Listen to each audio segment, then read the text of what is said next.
भारतीय cricket team के इतिहास में शायद ही कोई कोच हो जिसने 5 महीने के अंदर टीम की लुटिया पूरी तरह से डुबो दी हो, लेकिन गंभीर ने ये करतब करके दिखाया है। उन्हें जल्दी ही बीसीसीआई इसका बड़ा इनाम भी देने जा रही है। चर्चा है कि बोर्ड ने दूसरे कोच की तलाश शुरू कर दी है। खबर तो ये भी है कि बीसीसीआई शुरुआत से ही गंभीर को हेड कोच बनाने के पक्ष में नहीं था, बल्कि उनकी लिस्ट में सबसे पहला नाम भारत के पूर्व दिग्गज क्रिकेटर और राष्ट्रीय क्रिकेट अकादमी के मौजूदा प्रमुख वीवीएस लक्ष्मण का था।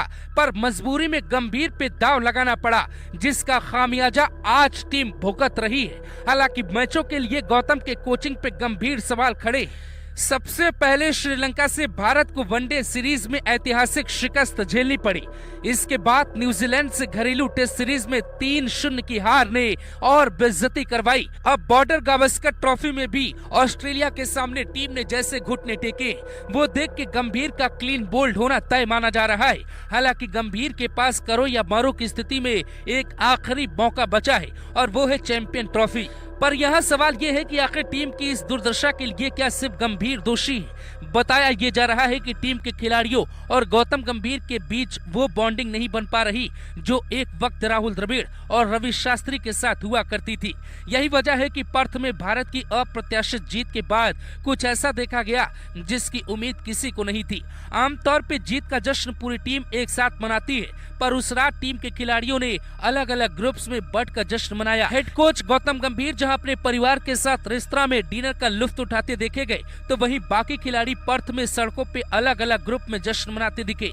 रिपोर्ट्स के मुताबिक टीम इंडिया के सपोर्ट स्टाफ के एक सीनियर मेंबर ने खिलाड़ियों के बिल पेमेंट के लिए अपने क्रेडिट कार्ड की पेशकश भी की थी, जिसे प्लेयर्स ने ठुकरा दिया।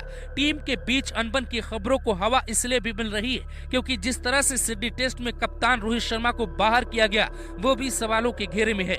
कहा जाता है कि रोहित खेलना चाहते थे पर गंभीर उन्हें रोक रहे थे, पर क्या सच में ऐसा ही था? शुक्रवार सुबह जसप्रीत बुमराह जब टॉस के लिए मैदान पर आए तो उन्होंने कहा, हमारे कप्तान ने टेस्ट से आराम लिया है। बुमराह के इन शब्दों से लगता है कि टीम इंडिया में सब कुछ ठीक नहीं चल रहा है, क्योंकि रोहित शर्मा को अगर ड्रॉप नहीं किया गया तो वो अपनी मर्जी से बाहर बैठे।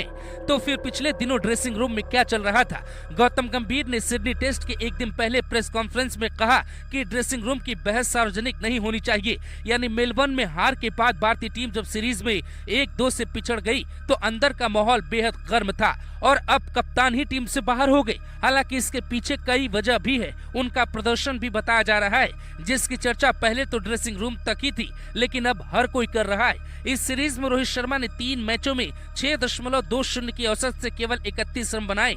उनके खराब फॉर्म का अंदाजा इसी बात से लगाया जा सकता है कि उन्होंने एक बार भी 10 रन का आंकड़ा पार नहीं किया। रोहित शर्मा का बैटिंग परफॉर्मेंस पिछले 8 मैचों में देखा जाए तो उन्होंने 15 पारियों में केवल 10.93 की औसत से 164 रन ही बनाए। अब जब कप्तान ही ढीले पड़ जाएं तो दूसरों को क्या ही दोष देना। दूसरी तरफ रन मशीन कहे जाने वाले विराट कोहली का हाल भी बेहाल है। विराट कोहली ने बॉर्डर गावस्कर ट्रॉफी की 8 पारियों में 184 रन ही बनाए, जबकि इन दोनों से अच्छा प्रदर्शन यशस्वी जायसवाल का रहा, जिन्होंने 9 पारियों में 46.12 की औसत से 369 रन बना डाली। नीतीश कुमार रेड्डी जिन्होंने 8 पारियों में 42 की औसत से 294 रन बनाए। एक कहावत है, नाम बड़े दर्शन छोटे। कुछ ऐसा ही हाल कोहली और रोहित शर्मा का हो चुका है। इनका बल्ला आईपीएल में चलता है, जहां चौकों छक्कों के साथ पैसों की बरसात होती है। टीम इंडिया की जर्सी पहनते ही इनके हाथ पांव ठंडे पड़ जाते हैं। हालांकि बल्ला शांत है रोहित और कोहली का, पर गाज गिरेगी गंभीर पे, क्योंकि टीम की जिम्मेदारी उन पर ही है। 2 खिलाड़ी अच्छा नहीं खेलेंगे तो क्या टीम हारती रहेगी? ये सवाल जायज है और एक दिन या एक मैच की बात नहीं है। सियासी मैदान में अटल जी कहा करते थे, सरकारें आएंगी जाएंगी, पार्टियां बनेंगी बिगड़ेंगी, मगर ये देश रहना चाहिए। वैसे कप्तान आएंगे जाएंगे, ड्रेसिंग रूम में रिश्ते बनेंगे बिगड़ेंगे, पर टीम इंडिया हमेशा जीतनी चाहिए।